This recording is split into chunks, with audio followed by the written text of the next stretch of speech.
Hey guys, Drifter here. Today I'm playing Star Wars Battlefront because I want to talk to you about Star Wars. I haven't played Battlefront in a while, so please forgive me for any noobery, but I think Disney, which owns Lucasfilm and Star Wars, is planning something very, very big for the franchise, and something that's debatably evil. I think Disney wants Star Wars to become a Christmas tradition, and by tradition I mean on the same level as Santa Claus, as Jesus, as getting turkey, as giving gifts, as watching It's a Wonderful Life, or any of the animated classics like Rudolph the Red-Nosed Reindeer or anything like that. And the reason for this is the same reason any corporation does anything: profits and income. I think Disney wants to guarantee crazy income for a very long time to come, and the brilliant idea they've got it is to turn Star Wars into an actual Christmas tradition, so that if you were to flip 200 years into the future and read about the Christmas traditions of the past, which would be now in our near future, that you would see people celebrating Star Wars in an almost religious sense.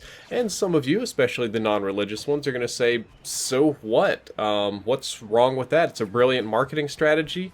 It's good for the company, good for the economy, but it's purposefully co-opting and corrupting a sacred holiday. Christmas has been a sacred Christian holiday for a long time, and I'm familiar with the Feast of Saturnalia and the mistletoe and the pagan influences, and it used to be a little more sacred and a little more family-oriented. It's very, very commercial now. Christmas is nearing a non-religious holiday with the frequency of gift-giving, with the alternative celebrations, the fact that I know people that live in predominantly Muslim countries or in Asian countries that still celebrate the gift-giving part of Christmas just because that's fun. And we've had issues with corporations pumping this gift-giving more and more and more and more for profitability, and the Coca-Cola Santa Claus thing. However, I think Disney is planning to go next level. They're not just planning to co-market or be there at the same time or kind of sell a commodity good. I think they want to get a little monopoly on Christmas traditions.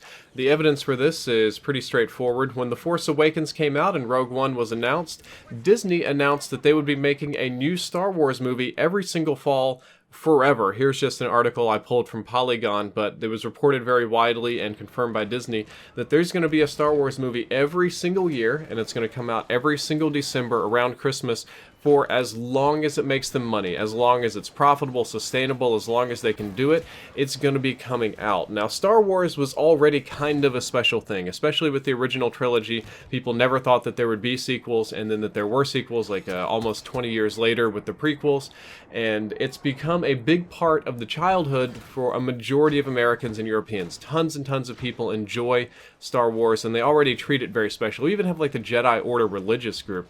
However, releasing it this close to Christmas will create an entire generation of kids that associate it with family, that associate it with vacation, with good food, with time off, with a lot of positive things, because they're all going to be off on winter break, and their parents are going to want to take them to the new Star Wars movie because they'll love it, and they'll do this 2, 3, 4 years in a row, and either consciously or subconsciously, Star Wars will become very strongly associated with good things and religious holiday type things. So when they grow up and they have children of their own, and they're going to think, okay, it's Christmas, what should I do for my kids? Oh, well, I'll take them to go see Star Wars, because that's what my family did. We always went to go see Star Wars with Christmas. Star Wars, Christmas, kind of one-to-one right there, and you've literally created a Christmas tradition. Now, there's no shortage of merchandise associated with this at the moment. I have a lot of these type of lawn ornaments and decorations in my neighborhood. I see them in Walmarts and stores. Some of this is made by Disney in order to promote Star Wars Christmas and get more sales in unrelated markets around the holiday seasons. And some of it's actually fan-made. Some people make their own Star Wars Christmas ornaments. They get really into it. They kind of replace the Christian religious elements with the Sith and the Force type stuff, which means that the push from Disney to make it a tradition is literally already working, and it works so well because it's kind of a parody or alternate non-religious version of Christmas. It's no secret that the majority of Americans and Europeans are growing increasingly less religious over time, and that Christmas is the forefront of, say, a battleground. You'll see this every year on the War on Christmas. Happy holidays, I do and don't celebrate, little bits of nonsense like that.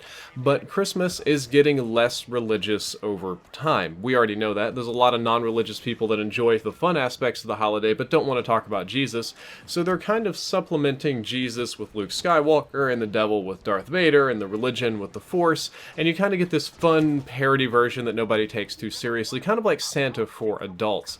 And this is designed to capitalize on the waning religiousness of Christmas and kind of insinuate itself in there for very long-term sustainability.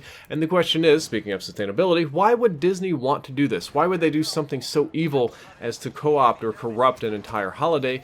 And the answer is very simple. Christmas is insanely profitable. As an industry, as a season, as a market, Christmas makes crazy stupid money. As a matter of fact, I think something like 1/4 of the US economy in some capacity revolves around Christmas. It's our highest spending, it's our highest time per service industry. It seals Q4, which is often the strongest one for every single company in the world. Like Q4 is the big one, even for me on YouTube, because the advertisement values are so high.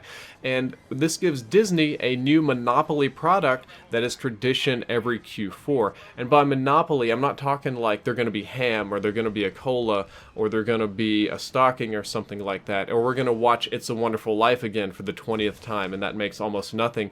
But they're going to have a brand new hot Star Wars fresh ready to go that you can only watch by paying the Disney company or the theater or the whatever digital distribution service it is a certain degree of money every single fall, and it's going to make them mega money, and they're going to have a strong Q4 like forever.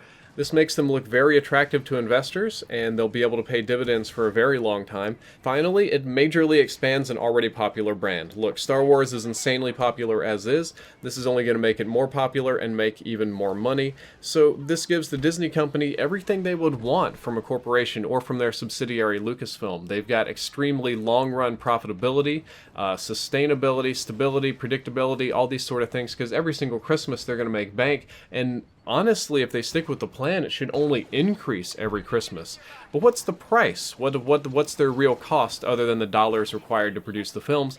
And that's the price of even further eroding Christmas into a less religious holiday, into really removing the Jesus, the religious elements, pulling that out and kind of replacing it with Star Wars. And I think that's something that's debatably evil. Even if you don't believe in the religion, even if you're an atheist or if you're Muslim or Buddhist and you really couldn't give a flip about Christmas, imagine the same kind of thing happening to one of your holidays, except I guess if your atheist holidays are very nebulous, almost screwed up my words right there, but imagine the same thing happening there. Imagine if they took your holiest of holy days and tried to turn it into some sort of nonsensical space celebration in order to create more wealth for themselves. And I think that's what Disney is doing. Guys, I know this has been a little bit of High Thoughts with Drifter today, but I hope you found the video interesting. I hope you learned something useful, and if you did, don't forget to like, favorite, and subscribe. Drifter out.